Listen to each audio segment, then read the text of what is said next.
Good morning, or whatever time it is, wherever you are right now as you're tuning into this video. I have kind of taken a little bit of a hiatus from making videos recently, not on purpose necessarily, but just trying to get ducks in a row on other logistical sides of the business. And so I wanted to try to start to get into this a little bit more. I've had a lot of my candidates and intended parents say that these can help while you're wrapping your head around surrogacy in general, what it looks like, what is going to be expected of you, and really just how that process looks before you even get there. So today I'm going to go over the travel portion of it for the actual embryo transfer. This is something that it will look a little bit different depending on maybe the clinic you're with or the agency you're with. If you even have to travel, sometimes you do get lucky and your home clinic is close by to you. But for the most part, I would say at least oh gosh, probably at least 80 to 90% of my surrogates do have to travel via plane. Sometimes it's a close drive, but most of the time it does involve air travel. And so I like to go over this at the beginning because it seems like all of a sudden it's on top of us and we're like, oh, we actually have to plan this. And wait, what did I actually sign up for? So let's get rolling a little bit into this a little bit here. So first, to introduce myself, in case you haven't tuned into one of these before or haven't checked out the website, my name is Karen, and I am owner and CEO of Compass Family Journeys. And what we do is we help navigate both surrogacy journeys and known egg donation journeys. I am a married mom of two, and my kiddos were both born with the help of IVF. So I kind of got into this crazy world through my own fertility struggles that we went through. And then after that, I then went into the third party side. So I've been a surrogate 3 times and then an egg donor 5 times. So what is all of this travel talk? And it's a good question. We do talk about it a lot at the beginning because it happens at the beginning of the surrogacy journey, and then it just after you actually achieve pregnancy, you're home. You're you're where you need to be for the rest of the pregnancy. But there is some travel involved at the beginning, so it does come up pretty quickly during the process. So why do we travel? Really, the basic reason for this is that when intended parents, when they create the embryos that they're going to use, that will then be transferred to you and in the hopes of achieving pregnancy, they will typically choose a clinic based on a number of different criteria, but whatever fits their needs best. So this could be if there's a clinic that has a certain specialty that kind of aligns with what their diagnosis is, the location. Many times people will still choose a clinic close to them if they are located here in the US, but it could also just be what's easy to fly into if they're international or from a smaller city that doesn't have something.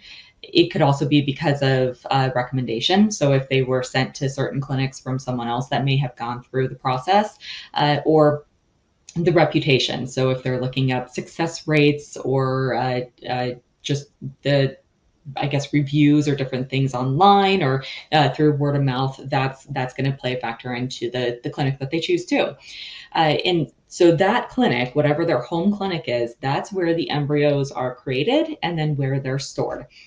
And most fertility doctors, not all, but most will recommend to have the same embryology team that creates the embryos be the ones that also transfer the embryos. So we like them to stay put at the home clinic, and it's a lot easier many times to have you travel to where the embryo is located rather than having the embryo come over to where you are located. It happens. I do it. I navigate journeys where we're moving embryos, but it can kind of complicate things and just add more layers into where a 2 to 3 day trip just makes more sense for the surrogate candidate. So how long will I be gone for?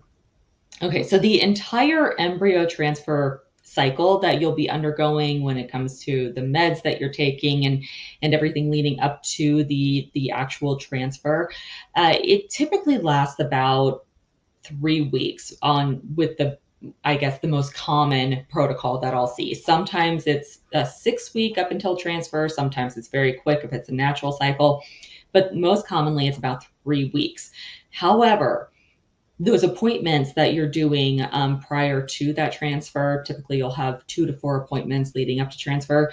Those can most of the time, like 95% of the time, be done close to home. So you're not having to go out to the clinic where transfer will take place for weeks on end or anything of that sort. We're really just taking you out there for the actual embryo transfer process. But I do like to point out that the whole cycle, or the cycle that you're going through, does last for a few weeks, but the actual transfer trip is only a couple of days. Most of the time I'll send people for about 2 to 3 nights, just depending on where you're coming from, how long those flights are, what the flight schedules look like, and then of course what the clinic requires as far as rest and relaxation post transfer. So the next topic here is going to be the cost of travel. I get this question a lot too. So intended parents, they understand the financial undertaking of this process. And one of these financial undertakings, I guess you could say, for surrogacy is going to include your travel for the embryo transfer and then med screening, which is typically will happen beforehand. So your flight, your hotel, ground transportation, your meals, if you have lost wages or if you're going to need childcare, those are all costs that will be covered for during this process. The biggest thing is that you shouldn't feel any financial impact personally for undergoing this process in general, but especially for these travel trips. So your costs will be taken care of for the journey on a whole. So at Compass, really our goal overall for the journey, but especially when it comes to travel, is to ease that stress as much as possible for this big event. This is a big deal. The embryo transfer, it's like everything kind of hinges on this transfer trip. So while everything that surrounds travel and the plans of it are dependent on the contract that is between you and your intended parents, for the most part, my goal is going to make sure that you have as much of this trip either prepaid or the funds in your hands before you go, so that you're not sitting around waiting for tons of reimbursements that you had to prepay and then wait on. I don't want you feeling like it's something where you're having to foot the bill for a lot of these and then wait.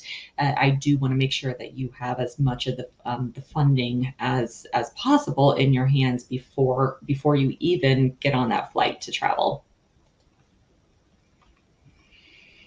Do I have to travel alone? This is also a good question. Not if you don't want to. Okay. So again, as we're educating intended parents, and of course through their own education process when they're looking up everything, they're aware that you may want to, or you may be required to, take a support person to your embryo transfer. So most GCs, they'll take a spouse or a partner, but we have others that may choose to take another relative, like a mom or a sister, aunt, or a friend, just depending on what everyone's schedules are looking like, and then at home arrangements.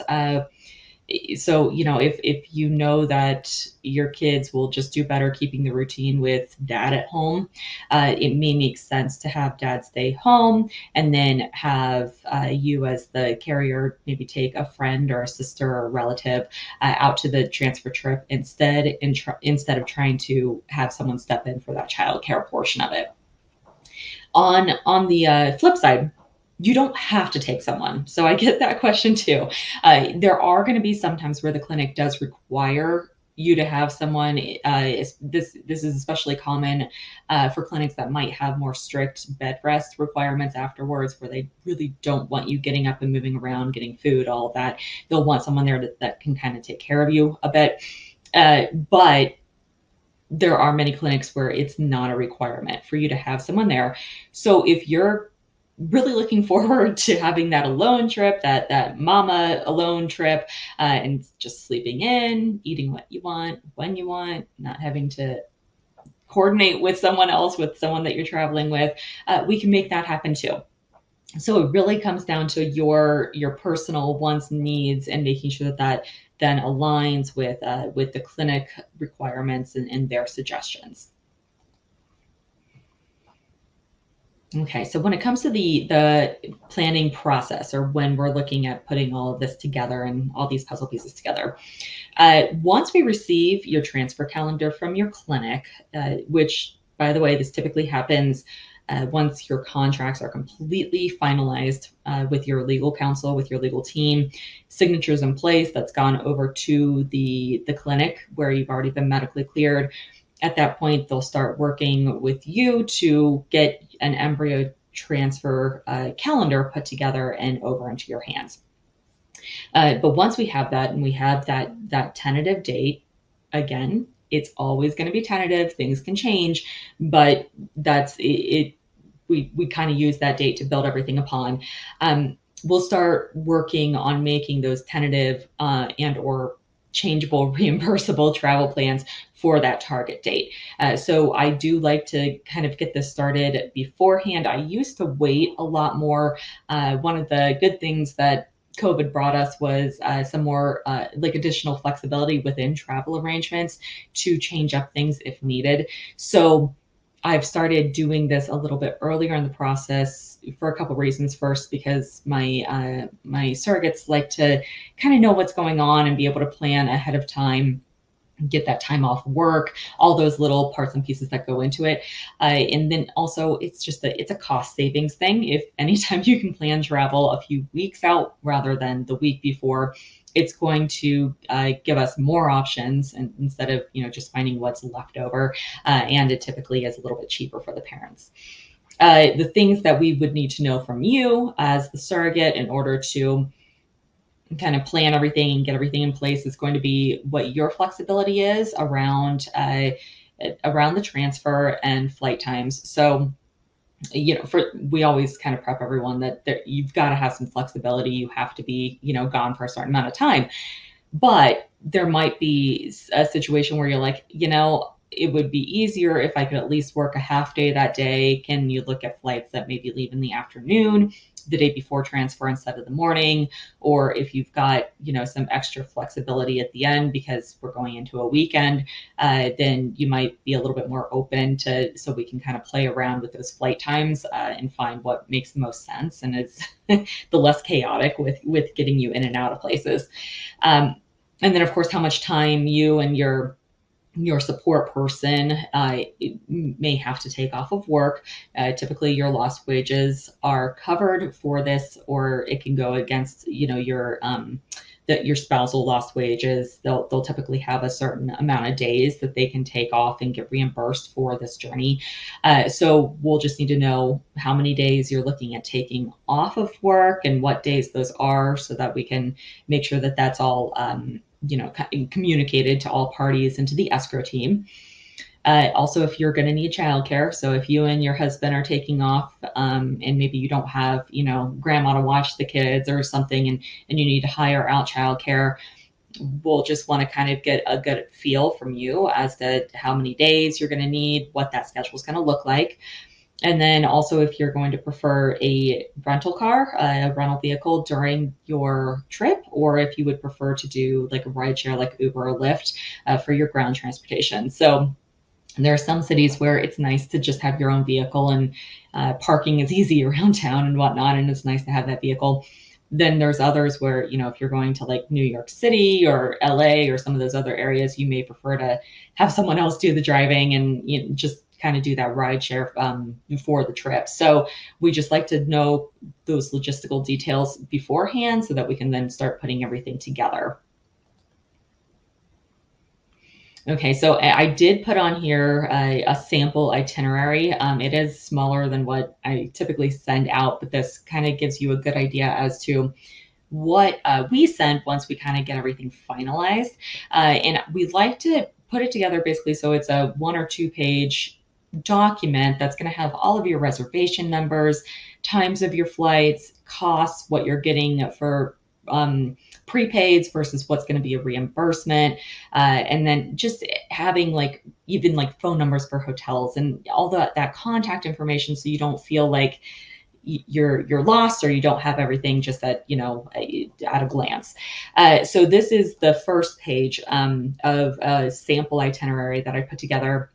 There, it's the second page that would come with this that I didn't put on here, but that would come is going to have your actual your like flight itineraries and information about your rental car if you're going in that direction, your hotel, all their contact information, address, all that fun stuff.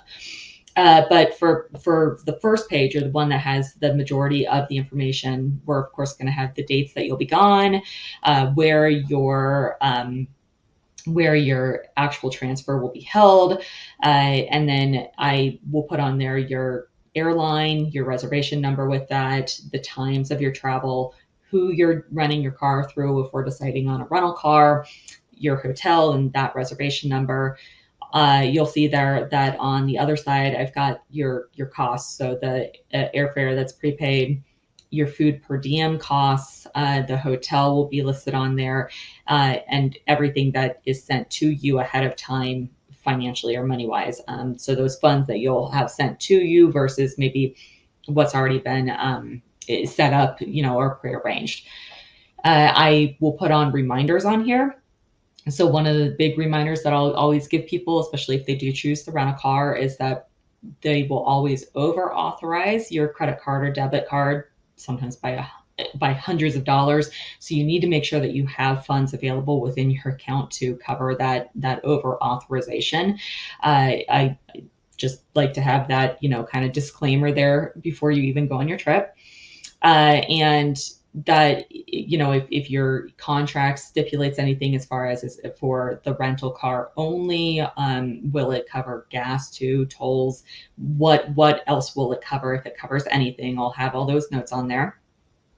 And then also just asking for a reminder for you to send me your most recent pay stub prior to the trip, or whatever your contract requires in order for you and or your spouse or your partner to be reimbursed for lost wages.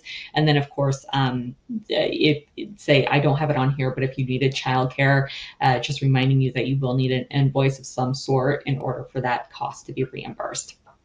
You'll also have notes on there as far as things that are specific to your clinic, when they'll contact you about an actual transfer time, a reminder to take all your medication with you, keep it on your person the whole time. Don't be checking bags with medication or anything of that sort. Keep it with you. And then just information on how payment will work for the hotel, or anything that might just be a little bit different depending on your particular situation. So that's that sample, and that basically concludes the video today. And as far as what I wanted to go over, I'm hoping that kind of helps you understand a little bit better what travel will look like, and how we kind of navigate that process, and what the actual planning stages will look like once we get to that point. Of course, as always, if you have any questions, feel free to reach out. You can text, email, call, whatever works best. And always feel free to visit the website, which is compassfamilyjourneys.com. Thank you. Have a great day.